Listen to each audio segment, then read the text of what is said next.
Ardipithecus was found in the mid-90s, but it was in very poor condition. Comes from about 40 miles away from where Lucy was found, but it's 4.4 million, so it's more than a million years older than Lucy.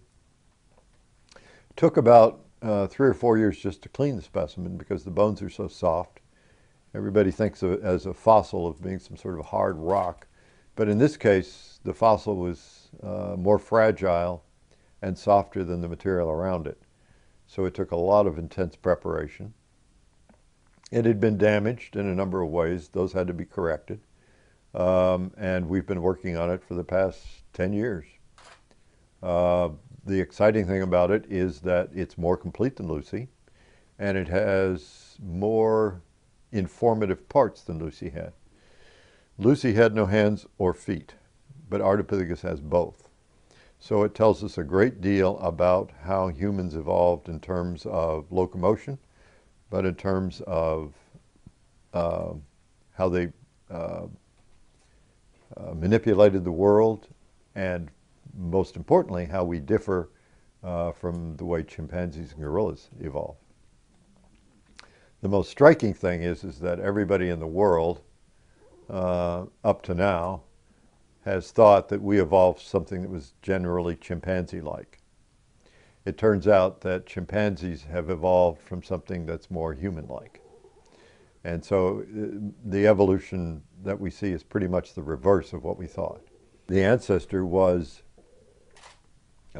completely different than anyone would have predicted. And there's no way you can predict it by looking at either a modern human or looking at a modern chimpanzee. You had to have a fossil record.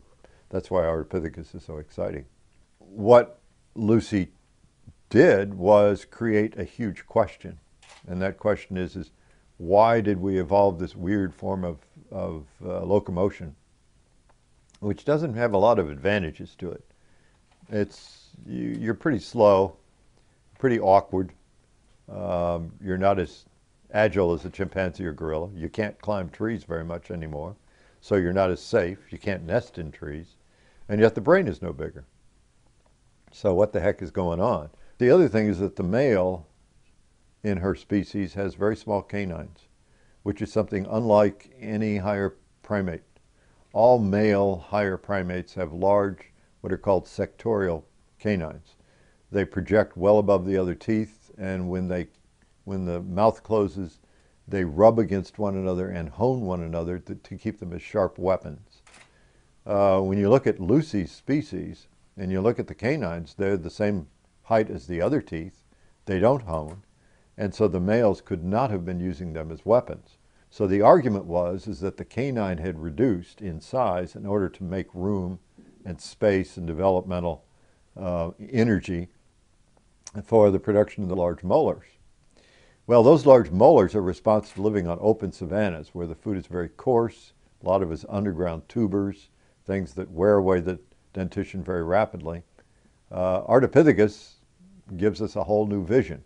A million years before Lucy, Ardipithecus had really primitive molars. They weren't large. She was an omnivore, not a savanna dweller. She lived in trees and in woodland, and yet the male canines are small, and she's becoming bipedal. So we now have the key factor that bipedality and reduction of the canine evolved in concert with one another. The male became more successful if he was less aggressive and more food supplying. Bipedality became an important carrying mechanism. You didn't need a lot of social cooperation because you were still arboreal. And as a consequence, this was a major adaptive breakthrough. Then, once you were a pretty good biped, and the females were all pretty cooperative with one another, and so were the males, then the species started to expand. Then we became what is called a weed species, which we've been ever since. Darwin would be ecstatic. He didn't have any fossils. The only fossils he had were Neanderthals. His theory was pretty good. I mean, Darwin argued that the canine reduced because we took up tools, and that the brain got big because we began to use tools, and that was his algorithm for human evolution. It's completely wrong, but it's only wrong because of what we know today. It's a perfectly good theory. It's just the ugly facts that we've discovered. But, you know, that's the way science proceeds. It's disproving what you used to think was correct.